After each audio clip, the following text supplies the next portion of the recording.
रामायण और महाभारत हमारे बीच इस प्रकार घुले मिले हैं कि इनके बीच के सामान्य अंतरों के बारे में मैं क्या बात करूं। रामायण और महाभारत के विषय में ऐसा क्या है जो लोग पहले से नहीं जानते?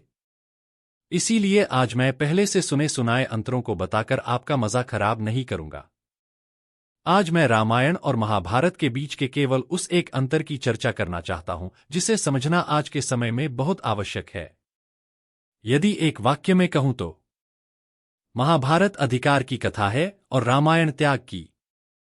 रामायण और महाभारत दोनों में एक महान साम्राज्य का राज सिंहासन है, किंतु जहां महाभारत में हर कोई उस पर बैठना चाहता है, वहीं रामायण में हर कोई उसका त्याग करना चाहता है। महाभारत में कहीं पर त्याग की भावना नहीं है, जबकि रामायण में त्याग की भावना के अतिरिक्त और कुछ है ही नहीं। महाभारत में बिना किसी अपेक्षा के त्याग की भावना एक केवल भीष्म में ही दिखती है, जिन्होंने स्वेच्छा और सरलता से उस महान साम्राज्य का त्याग कर दिया। हालांकि उनके उस त्याग का बहुत बड़ा मूल्य भविष्य को चुकाना पड़ा। महाभारत में यदि युधिष्ठिर गद्दी पर नहीं बैठते तो दुर्योधन बैठता, दुर्योधन नहीं तो दुशासन या उसके अन्य 99 भाई बैठते, कोई नहीं तो भीम, अर्जुन, नकुल, सहदेव या उनके वंशज बैठते।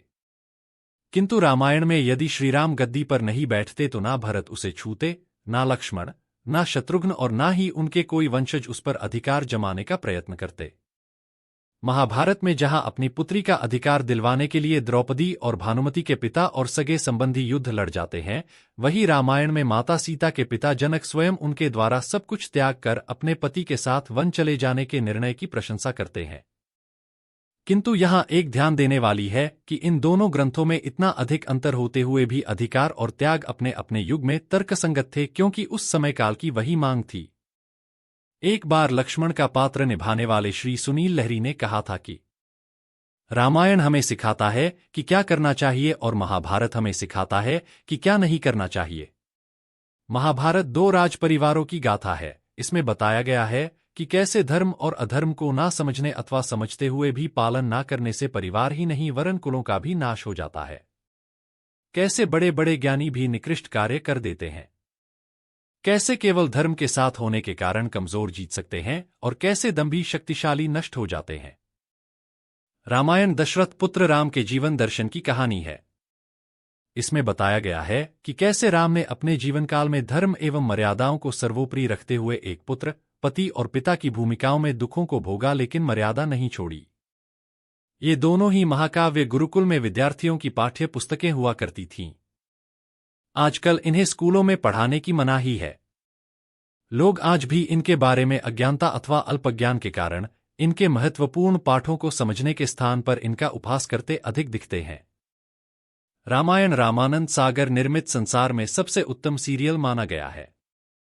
इसके सभी पात्र बोलते हैं। हर पात्र अपना छाप हृदय में छोड़ जाता है। राम बने अरुण गोविल और सीता बनी दीपिका के चित्रों की पूजा घर घर में होने लगी थी। इन दोनों का चरित्र अविस्मरणीय है। ये दोनों लगता है कि साक्षात भगवान ही आ गए हैं।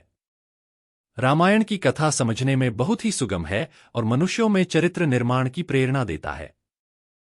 दूसरी ओर महाभारत छल, छद्म, झूठ, कपट से भरा एक ही परिवार के बीच की लड़ाई की गाथा है। इसमें का एक भी पात्र का चरित्र अनुकरणीय नहीं है। महाभारत घृणा, द्वेष और अत्याचारों से भरी कहानी है। यह एक इतिहास है, अतः अवलोकनीय अवश्य है।